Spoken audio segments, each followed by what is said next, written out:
काम नहीं किया गया है। बात तो की है इन्होंने कि भाई हम रबी और खरीफ की फसलों को खरीदेंगे।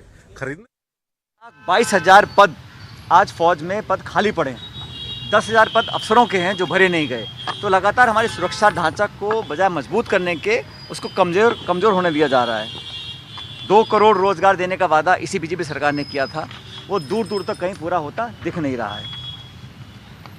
वित्तीय घाटा 6.8% हो गया और जो रेवेन्यू बढ़ा है ये खपत से नहीं बढ़ा है, ये दाम और जीएसटी बढ़े हैं इसलिए रेवेन्यू बढ़ा है। लोगों की जेब से पैसा गायब हो रहा है और नोटबंदी से पहले 17 लाख करोड़ रुपए की नकद करेंसी सर्कुलेशन में थी जो आज बढ़ के 29 लाख हो गई। तो काला धन कहाँ समाप्त हो रहा है ये आंकड़े सरकार को बताने चाहिए। और प्रधानमंत्री जी ने राजस्थान में जो ईस्टर्न कैनाल प्रोजेक्ट है उसके बारे में घोषणा की थी।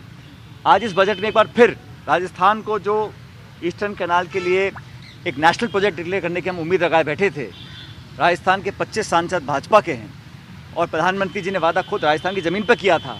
आज वित्त मंत्री महोदया के माध्यम से कोई घोषणा ईस्टर्न कैनाल प्रोजेक्ट के बारे में नहीं हुई। ये राजस्थान को बहुत बड़ा नुकसान उठाना पड़ रहा है।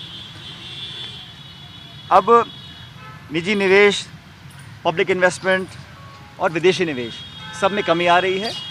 सरकार को कोरोना काल के बाद एक ऐसा बजट पेश करना चाहिए था जहां मध्यम वर्ग, छोटे दुकानदार, छोटे व्यवसायी उनकी मदद और सहायता के लिए संसाधन और पैसा उपलब्ध कराते। लेकिन आंकड़ों के जाल में डिजिटल करेंसी का कानून तो बना नहीं है लेकिन उस पर टैक्स लगाने की बात कर दी है। तो बहुत सारी बातें ऐसी कही गई हैं जो मैं समझता हूँ काल्पनिक हैं, कागजी हैं, लेकिन धरातल पर महंगाई कम करने का, बेरोजगारी कम करने का कोई ठोस कदम इस बजट के माध्यम से जनता के सामने पेश नहीं हुआ। अब चर्चा इस पर होगी, लेकिन मुझे लगता है कि एक और मौका भाजपा ने खोया है। जब वो चाहते तो बहुत कुछ लोगों की मदद कर सकते थे। अब आने वाले समय में पता पड़ेगा। आप सब जानते हो 5 राज्यों में चुनाव होने जा रहे हैं और 10 फरवरी को पहला मतदान होगा। हाल ही में मैं पंजाब, उत्तराखंड और उत्तर प्रदेश का दौरा कर आया हूँ और मुझे लगता है कि कम से कम 4 राज्यों में, उत्तराखंड में, पंजाब में, गोवा और मणिपुर में यहाँ कांग्रेस पार्टी सरकार बनाएगी। और उत्तर प्रदेश में जो सबसे बड़ा राज्य है वहाँ पर भारतीय जनता पार्टी का ग्राफ लगातार गिर रहा है। यही कारण है कि 1 दर्जन विधायक बीजेपी से इस्तीफा देके विपक्ष में चले गए। उनके वर्तमान के कैबिनेट के मंत्री 3 मंत्री इस्तीफा देके चले गए। उत्तराखंड में भी उनके sitting cabinet minister Harak Singh Rawat साहब वो भाजपा छोड़ के कांग्रेस में ज्वाइन कर गए हैं।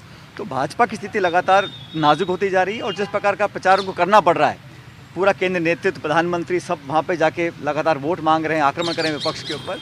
अपने काम के दम पर वोट नहीं मिल पा रहा है, इसलिए ध्रुवीकरण की राजनीति हो रही है। और हमेशा जो उत्तर प्रदेश के मुख्यमंत्री हैं वो 80 बनाम 20 की बात करते हैं, मंदिर मस्जिद की बात करते हैं। जब उनको लगता है कि चिकित्सा, स्वास्थ्य, शिक्षा किसी क्षेत्र में वो कामयाब नहीं हो सके हैं, खासकर रोजगार में, और कोरोना के बाद जो लाशें बहीं गंगा के अंदर हम सब ने देखी हैं, उस हालात को नियंत्रण में नहीं कर पाए, इसलिए अंत में जाके वो ध्रुवीकरण की राजनीति करते हैं, विवादित बयान देते हैं। और मुझे लग रहा है कि जनता बदलाव का मन बना चुकी है और प्रियंका जी ने कांग्रेस के लिए जो पिछले 3 साल मेहनत करी है, चाहे हाथरस का मुद्दा हो, चाहे उन्नाव का मुद्दा हो, चाहे लखीमपुर खीरी का मुद्दा। यहाँ एक छोटे से ब्रेक के लिए रुक रहे हैं।